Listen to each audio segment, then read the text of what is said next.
Généraliste, on travaille beaucoup ensemble, on se voit souvent. On m'a sollicité à 2 ou 3 reprises. Malheureusement, j'étais absente à chaque fois. Et donc, j'ai tenu à être présente aujourd'hui parmi vous, même si ce n'est pas forcément un de mes thèmes. Mais bon, voilà, la médecine interne, ça va partout, ça touche à tout. Et on va essayer de partager ensemble, en centrant quand même sur l'âge. Je vais pas vous m'apprenez le plus souvent plein de choses sur le diabète. L'hypertension artérielle, on a notre président, mon président avec nous, la Société marocaine d'hypertension artérielle. Donc mon propos va être centré autour de l'âge. Donc je vous félicite, bravo pour le dynamisme. On le sent vraiment dans les couloirs, il y a une énergie, il y a vraiment quelque chose, bravo. Et toujours partenaire avec vous. À titre personnel et à titre institutionnel, la Société marocaine est toujours ravie d'être là avec vous.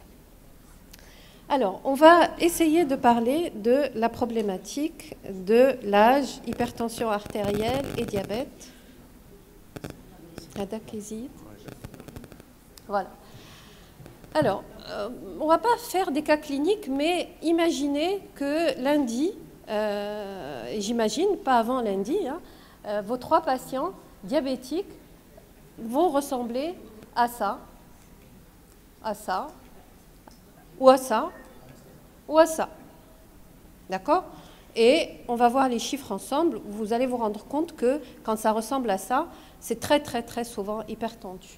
Et on imagine clairement que pour ces 3 types de patients, la prise en charge est totalement différente et doit être adaptée. Globalement, le patient autonome, actif, va être assimilé aux autres, adultes plus jeunes, que quand on a un handicap, on va commencer à parler des vrais vieux, d'accord? Et à ce moment-là, il faut réellement rentrer dans l'évaluation. Et puis, le sujet handicapé, c'est un vrai problème. La définition de 65 ans, c'est une définition qui est acceptée par l'OMS. Et on va voir que dans notre sujet, cette définition est différente dans les différentes sociétés savantes. Donc, est-ce qu'on peut imaginer que pour ces 3 patients, on ait des objectifs identiques? Absolument pas. Et on ne va pas beaucoup parler des objectifs chez le sujet âgé diabétique de type 2. On va essayer de définir l'hypertension et les objectifs tensionnels chez le sujet âgé. Et on va centrer plutôt autour de ça et un petit peu chez le sujet diabétique. Et enfin, on va essayer d'être un petit peu cohérent par rapport au choix des molécules en termes de traitement chez les patients. Alors, des chiffres, vous allez en avoir jusqu'à plus savoir quoi en faire, mais vous allez voir que association diabète de type 2, hypertension artérielle, vous voyez qu'au-delà de 65 ans, 55% des diabétiques ont plus de 65 ans. Ça, c'est pour le diabète. 10% de la population de plus de 65 ans est diabétique. Pour l'hypertension artérielle, c'est encore plus important. D'accord? Vous voyez, 75% des hypertendus ont plus de 75 ans et 40% de la population au-delà de 65 ans est diabétique. Et au-delà de 80 ans, 80% des sujets sont hypertendus. Autre chiffre très intéressant que j'ai trouvé qu'on n'utilise pas beaucoup, c'est quand à 65 ans, on arrive non hypertendu. La malchance de développer une hypertension artérielle dans les 10 années qui suivent est énorme. 90% des sujets qui ne sont pas hypertendus à 60 ans vont le devenir sur les 10 ans qui suivent. Donc vraiment, c'est quelque chose qu'on va vivre en permanence. Et quand on fait l'association, 40% des hypertendus sont diabétiques, 70% des diabétiques sont hypertendus, et voilà, l'équation explosive, c'est à plus de 65 ans, imaginez que 90% de vos diabétiques seront hypertendus. 9 sur 10. Des chiffres.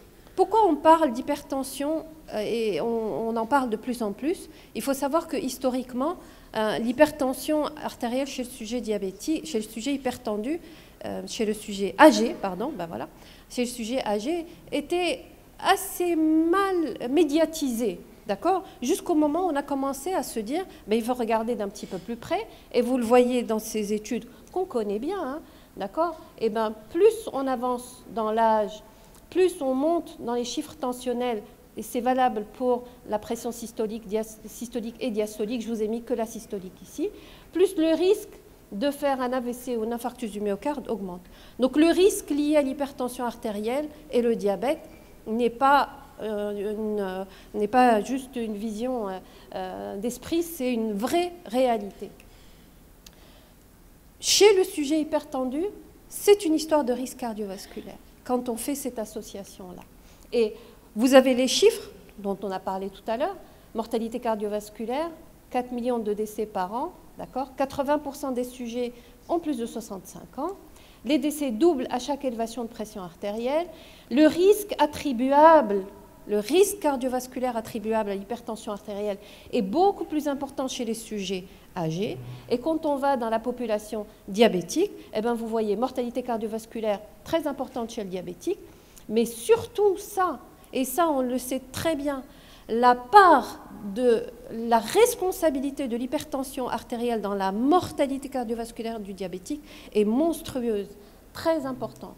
75% des complications cardiovasculaires chez le diabétique sont attribuables à l'hypertension artérielle. Et donc, bien évidemment, c'est un mélange complètement explosif.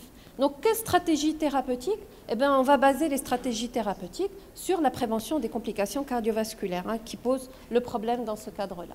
Et on va se faire aider de quelques recommandations, ils nous facilitent la tâche. On n'a pas 1, 2, 3 recommandations. Regardez le nombre de recommandations qu'on a en Europe, aux États-Unis. Même les États-Unis, ils en ont 2, Canada, et on a des recommandations marocaines. On va en utiliser certaines. Et on a bien évidemment on a les recommandations des diabétiques. En général, les Européens et les Américains sont d'accord. Avant cela, on va passer par l'étape, je vous ai dit qu'on va centrer sur l'âge et l'hypertension artérielle. Le diabète, je n'ai pas grand-chose à vous apprendre dessus. On va revenir très rapidement dessus. Le diagnostic de l'hypertension artérielle chez le sujet âgé pose des problèmes. Et par un certain nombre d'altérations, notamment la diminution du baroréflexe cardiaque, de la sensibilité au baroréflexe cardiaque, grande variabilité tensionnelle, baisse de l'adaptation à l'hypotension, effet blouse blanche très important, éliminer les fausses HTA, et globalement, il faut se tourner vers ces éléments-là, l'automesure et plutôt la MAPA chez le sujet âgé. À titre d'exemple, à titre indicatif, dans un certain nombre d'études, et on prend en exemple l'étude Sister, chez les patients qui étaient hypertendus âgés de plus de 70 ans, un patient sur 4 avait un effet blouse blanche. Et on le voit dans cette étude, plus on avance dans l'âge, plus l'effet blouse blanche est important. Et on verra tout à l'heure dans les conséquences de traiter quelqu'un qui n'est pas hypertendu, qui est âgé, c'est catastrophique. Et il faut vraiment, quand on dit hypertension chez quelqu'un qui est âgé, surtout qui est diabétique, il faut être sûr du diagnostic. Et le diagnostic de l'hypertension artérielle chez le sujet âgé, c'est un diagnostic qui doit être fait par la MAPA, On ne peut pas se permettre de dire que quelqu'un est hypertendu sur une mesure de cabinet. Même l'automesure n'est pas suffisante. C'est des recommandations. Vous avez ici un exemple de MAPA chez le sujet âgé. Ils perdent le DIP nocturne et vous avez une grande variabilité dans la journée. Et vous avez également quelque chose qui est important, c'est l'élargissement. On sait que les sujets âgés montent de manière physiologique leur systolique, baissent un peu leur diastolique et on a un élargissement de la différentielle.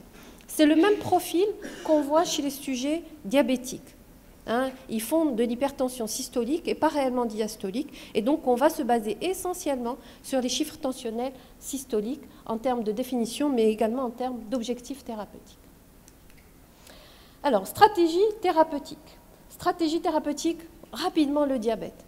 Vous avez ici la plus belle des diapositives sur la prise en charge du diabète.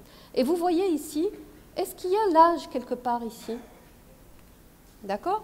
On ne parle pas d'âge, parce que justement, c'est une histoire de durée du diabète, d'espérance de vie, ainsi de suite, et l'âge est sous-tendu dans tous ces éléments-là. Et ça, je ne vais pas vous apprendre à interpréter cette diapositive, vous le savez très bien. Et la checklist des éléments qu'il faut prendre en charge, c'est bien évidemment individuer l'objectif et être assez ambitieux pour les jeunes vieux qu'on a vu tout à l'heure, actifs, éviter bien évidemment les hypoglycémies, surtout quand il y a une dysfonction cognitive, et utiliser avec précaution certains produits, notamment les sulfonurés. En initiation, quand quelqu'un est bien équilibré sous sulfamide depuis déjà très longtemps, pas de raison de lui arrêter s'il tolère correctement ce produit.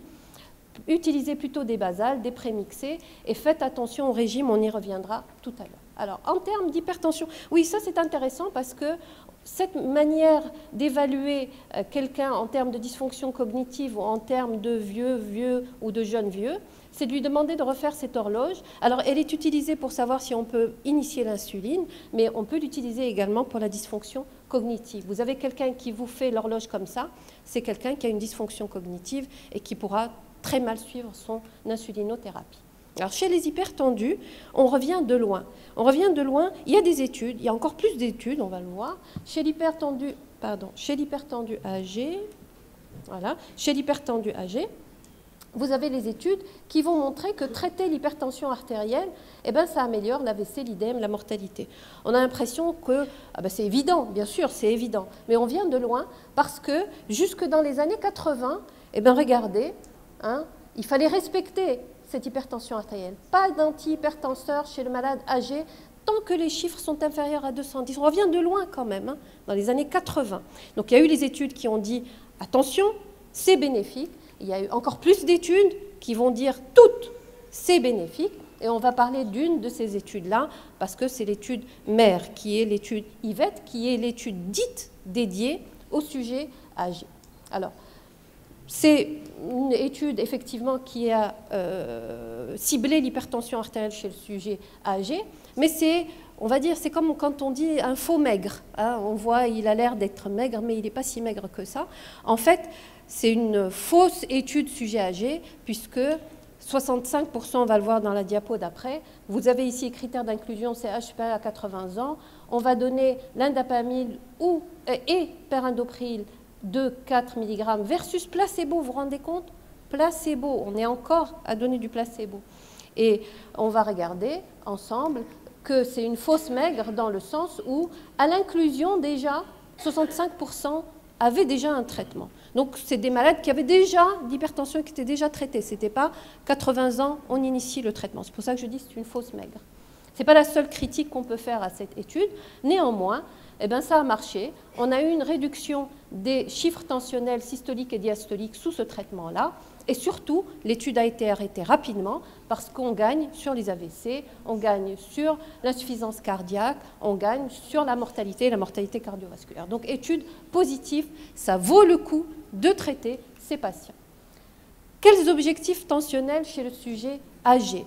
On parle des objectifs tensionnels parce qu'on a des frayeurs, et on a eu des frayeurs, et vous connaissez les courbes en J chez ces patients, et surtout chez le sujet âgé. C'est pour ça qu'on disait qu'il fallait respecter. Et quand on voit cette étude qui a été faite chez les sujets de plus de 80 ans, excusez-moi ici, qui sont institutionnalisés, et bien quand on va sur des chiffres tensionnels qui sont relativement bas, vous avez ici chiffre tensionnel inférieur à 130, on augmente la mortalité chez ces patients. Donc attention sur les objectifs, on va revenir dessus.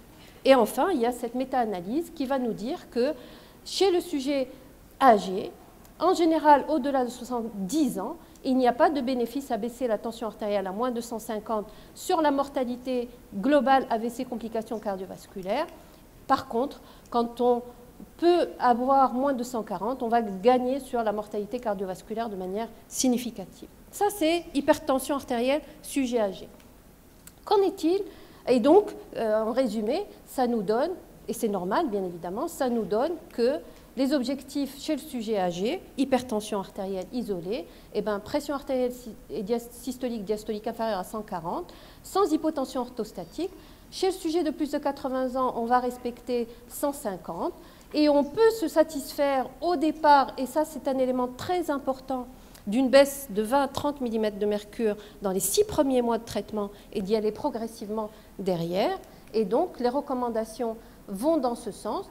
Les recommandations, d'abord, on ne sont pas d'accord sur la définition du sujet âgé, mais globalement, on retrouve ces recommandations de 140 et 150, surtout chez le sujet âgé. On utilise plutôt les recommandations européennes. Qu'en est-il pour le diabète? On les a chez ces patients-là. Pour le diabète, eh bien, on a encore plus peur. On a encore plus peur parce que la courbe en J, elle est encore plus accentuée chez les diabétiques. Et vous voyez ici, quand on baisse trop la tension artérielle chez le diabétique, eh bien, on a une augmentation de la mortalité cardiovasculaire. Voyons qu'est-ce qui se passe sur les grands essais de morbimortalité au fil du temps dans le pool hypertendu. Ce sont des études qui sont faites chez des diabétiques et on va voir les hypertendus chez eux. Et on va voir le suivi de ces études. Globalement, chez le sujet diabétique, il y a un bénéfice net en termes de réduction d'événements cardiovasculaires, d'accord, même pour des baisses très modestes de pression artérielle systolique chez le sujet diabétique et hypertendu. Donc, on a intérêt à baisser. Et donc ça, on le voit clairement, la réduction de la pression artérielle, même de 4 mm de mercure, permet de réduire la mortalité cardiovasculaire chez le sujet diabétique. On a vu tout à l'heure que l'imputabilité de la mortalité cardiovasculaire chez le diabétique, c'était beaucoup d'hypertension artérielle. Pour l'étude ADVANCE, là aussi, l'utilisation d'IEC associée ou pas à l'indapamide va nous permettre de gagner en mortalité globale, et en mortalité cardiovasculaire. On avance. On va finir par cette méta-analyse qui va mettre plus ou moins d'accord tout le monde. Cette méta-analyse a été publiée assez récemment, on va dire, et elle va regrouper les big data, c'est-à-dire elle va vraiment mettre tous les malades de ces études dans la même machine et elle va nous dire qu'est-ce qu'il en est. Donc, c'est une méta-analyse qui ne va pas réellement aller vers l'âge, mais qui va donner de manière globale le diabète et l'hypertension artérielle. On va voir que le statut diabétique ou pas diabétique, quand on traite versus pas traité. Donc déjà, tous les indicateurs sont sur le traitement, on passe. Méta-analyse concordante avec tout ce qu'on a dit tout à l'heure. Après, on va regarder qu'en est-il par rapport aux objectifs tensionnels. Et là, les choses commencent à être un petit peu moins, on va dire, ou plus concordantes avec tout ce qu'on a dit jusque-là. Et on voit, quand on est sur cette ligne-là, 130, 130, 130, sur l'AVC, on gagne toujours. Mais quand on va aller sur la mortalité cardiovasculaire et la mortalité globale, eh ben on voit qu'on n'a pas de bénéfice à être sur des chiffres tensionnels très bas et qu'on va plutôt rester sur les chiffres des recommandations de plus de 140 ou autour de 140. Et on le voit très bien ici, on voit que quand on va chercher une tension entre 130 et 140 ou à moins de 130, quand on est diabétique, par exemple, pour le décès ici, d'accord, eh ben, on devient harmful, c'est-à-dire on devient dangereux chez les sujets diabétiques, alors que chez les sujets non diabétiques, par exemple, ici, on gagne. Donc c'est clair que chez le sujet diabétique, trop traiter ou trop baisser l'hypertension artérielle peut être dangereux, et c'est pour cela que les recommandations insistent sur le fait qu'il faut rester sur des objectifs tensionnels plutôt autour de 140 ou 150 chez le sujet très âgé.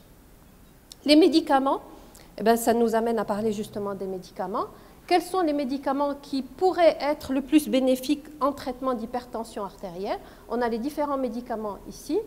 Les diurétiques pour l'AVC chez le diabétique, oui, mais pas des autres médicaments. Un petit peu les inhibiteurs calciques, mais pas sur la mortalité.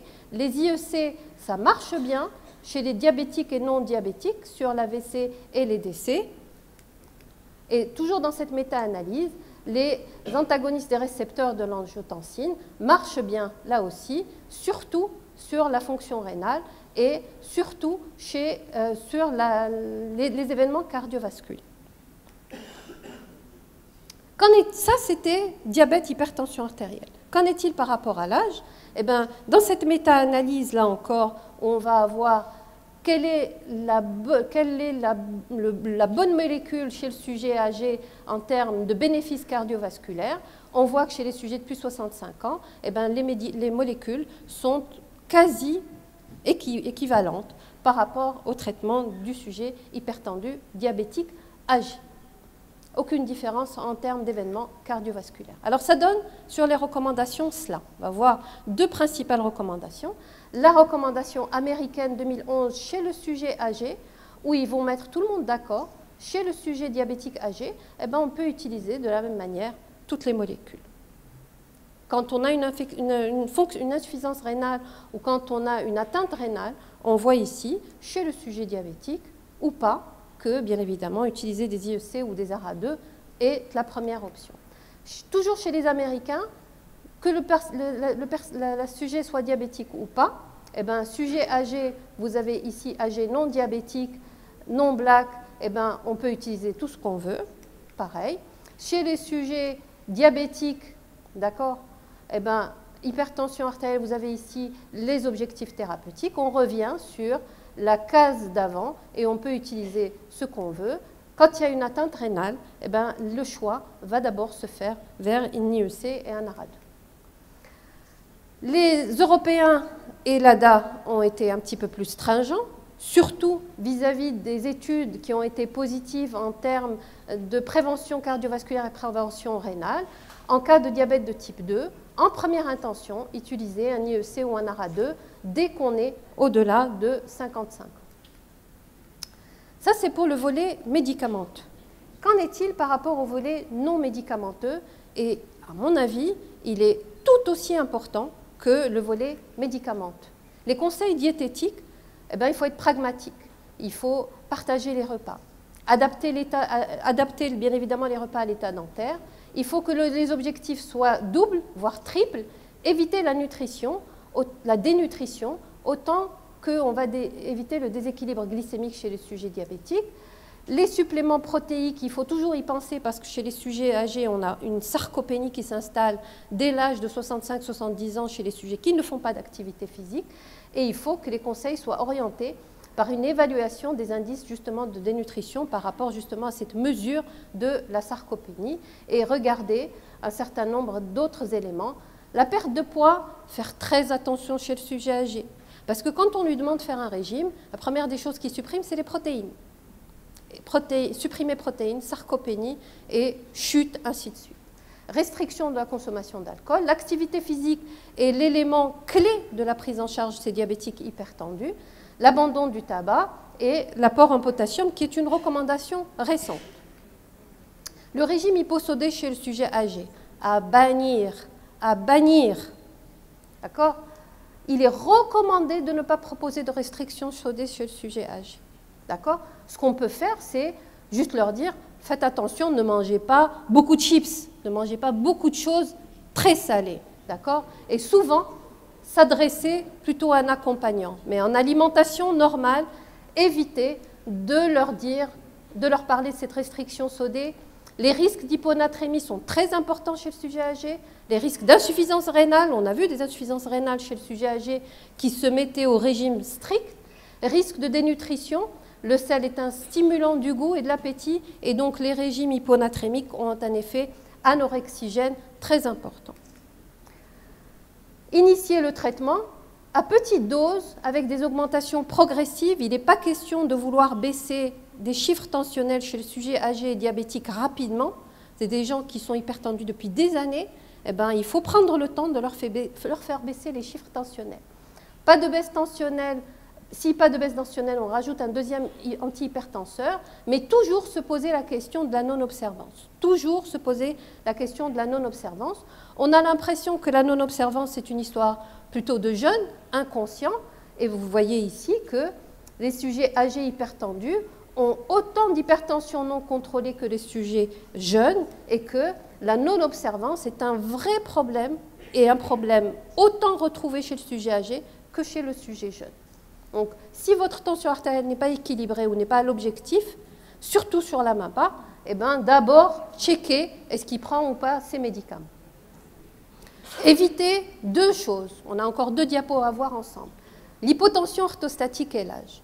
Vous vous rendez compte, on va traiter un monsieur qui va bien, qui va globalement bien, qui a encore quelques années à vivre, mais vous allez vouloir lui baisser très rapidement sa tension artérielle. L'un des principaux risques, c'est l'hypotension orthostatique. Alors, je ne vous fais pas l'affront de vous dire comment on la mesure. Hein. Couché, 1 minute debout, 3 minutes debout, avec et quand on a une baisse de la pression artérielle systolique de moins de 20, on parle de moins de 10 chez le sujet âgé, on parle d'hypotension orthostatique. Cette hypotension orthostatique est extrêmement dangereuse et vous voyez, 30% des sujets hypertendus font de l'hypotension orthostatique. Il ne faut pas s'attendre à avoir des symptômes standards comme chez le sujet non âgé. Hein, ce sont des gens qui ne ressentent rien, où ils ont des symptômes visuels, ou plutôt une asthénie, d'accord, elle n'est pas toujours syncopale. Et on a un certain nombre de facteurs favorisant cette hypotension orthostatique, notamment l'insuffisance cardiaque, la prise de certains médicaments, d'accord, notamment les diurétiques et des maladies endocriniennes associées ou neurologiques associées. Qu'est-ce qu'il faut faire? Eh bien, en cas d'hypertension artérielle, le rapport bénéfice-risque du traitement va être inversé si le malade a une hypotension orthostatique. Et on devient délétère. Tout ce qu'on gagnait tout à l'heure, eh bien, avec l'hypotension orthostatique, on est mauvais. Adapter le traitement.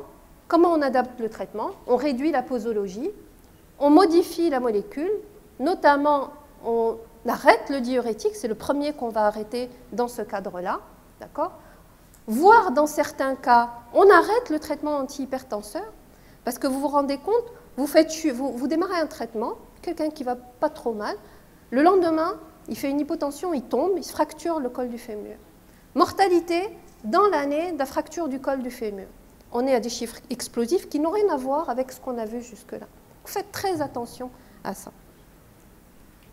Corrigez bien évidemment tout ce qui peut être facteur favorisant. Hydrater, demander aux malades de bien s'hydrater et bien évidemment faire attention aux apports sodés. L'hypotension orthostatique est d'autant plus importante que le patient ne prend pas de sel. Faites attention à ça et favorisez le port de bas de contention si c'est la seule solution que vous avez à proposer aux patients. 2 autres messages chez ces patients polymédiqués et souvent qui vont voir leur urologue parce qu'ils ne pissent pas très bien le soir et l'urologue gentiment rajoute un alpha-bloquant pour que le malade se lève moins la nuit. Alpha-bloquant, antihypertenseur. D'accord? Risque de fracture du col du fémur, quand on rajoute chez quelqu'un d'hypertendu un alpha-bloquant, multiplié par 2, et l'autre ratio est d'autant plus important qu'on est dans le premier mois d'initiation de traitement, surtout avec les inhibiteurs calciques. Attention, attention à cette association. Et enfin, la polymédication, on l'a dit tout à l'heure, en moyenne, les sujets qui ont plus de 65 ans ont plus de 6 médicaments sur l'ordonnance. Et nécessité de hiérarchiser, on n'est pas obligé de tout traiter chez un sujet âgé. On n'est pas obligé de tout traiter d'emblée. Prendre le temps et surtout savoir déprescrire, prendre l'ordonnance. Et en fait, on ne prend pas l'ordonnance, on leur demande de ramener le sachet des médicaments, la trousse des médicaments, on la vide sur le bureau et on voit les choses une par une. J'ai enlevé la diapositive des antihypertenseurs, des AINS, parce que là aussi, c'est un élément qui est très important chez le sujet diabétique, et faire attention à déprescrire des médicaments qui ne sont pas toujours utiles chez le sujet hypertendu et diabétique. Donc, en conclusion, la prise en charge, c'est une approche globale, on l'a compris ensemble. C'est en outre le diagnostic et le traitement, la prévention de la perte de l'autonomie. Il ne s'agit pas de soigner quelqu'un du faire fracturer son col du fémur le lendemain, c'est très important. L'évaluation gériatrique initiale est régulière, il faut la faire tous les ans, est au centre de la bonne pratique médicale chez ces patients. Autre message, il ne faut pas être fataliste, ce n'est pas parce qu'il est âgé qu'il n'a pas le droit d'être traité, d'accord? Donc il faut prendre en considération toujours la balance bénéfice-risque. Cette hypertension est fréquente, grave, sous-traitée chez le diabétique. Il y a un réel bénéfice à le traiter, et cela à tout âge. Et la prise en charge, maintenant, on l'a vu, est de plus en plus codifiée avec des objectifs thérapeutiques raisonnables. D'accord ? Le dépistage de l'HTA masqué, c'est très important. L'intervention thérapeutique doit être précoce et progressive. Et enfin, privilégier les bloqueurs du système rénine-angiotensine dans cette association-là. Je vous remercie.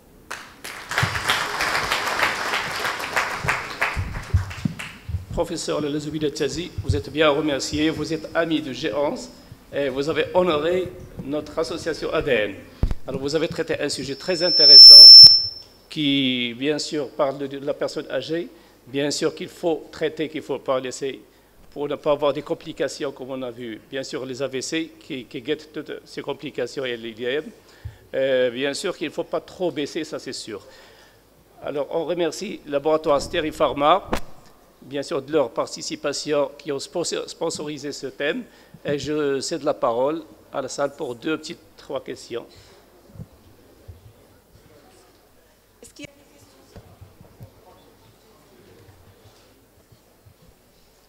des questions, s'il vous plaît? Quel shay?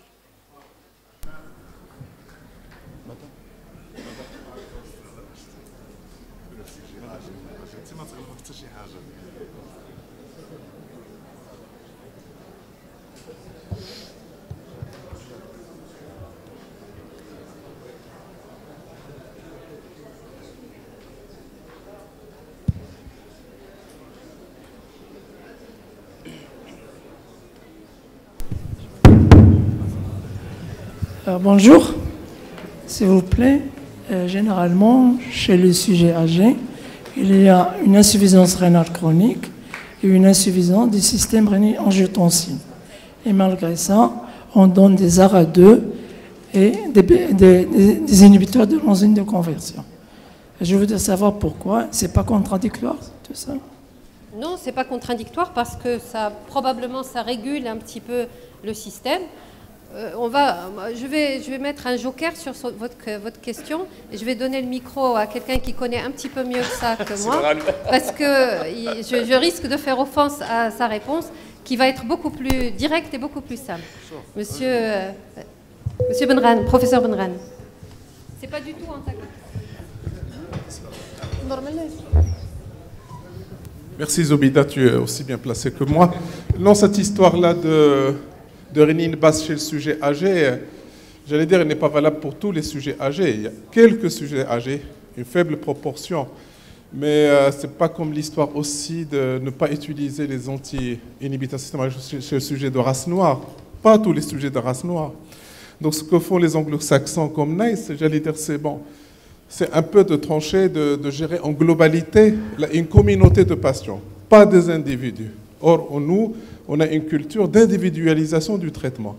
Donc ça, c'est globalement. On n'a jamais démontré un non-bénéfice de l'usage de l'IFC ou de la radio chez le sujet âgé, mais avec toutes les précautions que Mme Tazé a démontrées, notamment dans la gestion de la volémie.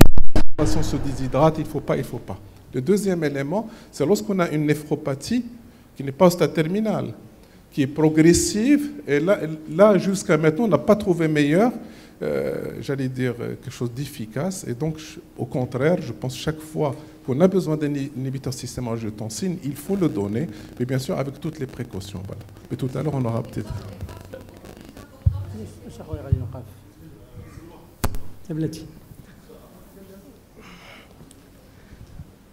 Je vais d'abord une remarque et puis une question. Pour la remarque, on sait bien que l'hypertension artérielle du sujet âgé elle est fréquemment systolique. Alors que la diastolique grimpe jusqu'à 65 ans, elle peut se stabiliser et parfois descendre. Le risque il est directement proportionnel à cette hypertension systolique et pour une valeur de celle-ci, il est inversement proportionnel à la diastolique, ce qui donne une valeur à la pression artérielle systolique, pression pulsée, qu'on n'a pas entendue, qui est la différence entre la systolique et la diastolique. Cette pression pulsée pourrait identifier certains malades à risque. Ça, c'est la remarque. Moi, je vais vous faire une remarque là-dessus, parce que bien évidemment, j'ai trouvé plein de trucs là-dessus. Il me reste la question. Dans votre dossier, dans vos dossiers de patients, combien ont des mesures de pression pulsée? Vous utilisez la pression pulsée dans votre quotidien? Parfois. Non. Parfois. Merci. Alors, ma question sur vous avez parlé de la polythérapie et l'induction de ces chutes qui sont dues aussi à la sarcopénie, à l'association thérapeutique. Elle permet aussi de passer d'un malade qui est vigoureux ou fragile à un malade dépendant parce que les chutes peuvent induire la dépendance. Ma question sur est-ce qu'il y a-t-il un seuil thérapeutique pour les antihypertenseurs, c'est-à-dire une bitrithérapie, Même quadrithérapie chez le sujet âgé. Y a-t-il un seuil? Un seuil au-delà duquel il ne faut pas aller. Oui. C'est ça. Le nombre des antihypertenseurs. D'accord. Sincèrement, si on va arriver à 2 antihypertenseurs et qu'on ne va pas arriver à un objectif, il va falloir aller explorer un petit peu ce monsieur et aller voir, 1, l'observance, 2, l'existence d'hypertension artérielle secondaire. Ce sont des gens qui peuvent avoir une sténose de l'artère rénale, qui pourraient avoir une cause endocrinienne, qui pourraient avoir un certain nombre d'autres éléments intercurrents qui empêchent qu'on puisse faire baisser la tension artérielle. Et franchement, au-delà de 2, peut-être rajouter chez quelqu'un qui est vraiment vigoureux et avec beaucoup de prudence un 3e. Au-delà du 3e, sincèrement, moi je ne le fais pas. Et vraiment, le passage du 2 au 3, il doit être très, très, très, très, très prudent. Merci beaucoup, Zoubida, et on passe à la pause.